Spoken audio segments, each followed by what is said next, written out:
Margalla dialogue کے نام سے ایک تقریب میں army chief general Asim Munir نے کہا کہ پاکستان نہ امریکہ کے ساتھ ہے نہ خلاف ہے، اسی طرح نہ چین کے ساتھ ہے نہ چین کے خلاف۔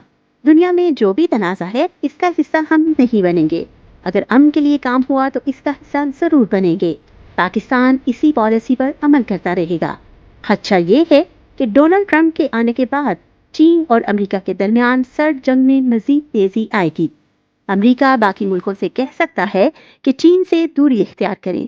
اس تناظر میں پاکستان اپنے آپ کو بچانے کی کوشش کر رہا ہے، اس لیے آرمی چیف نے یہ بڑا واضح پیغام دیا ہے۔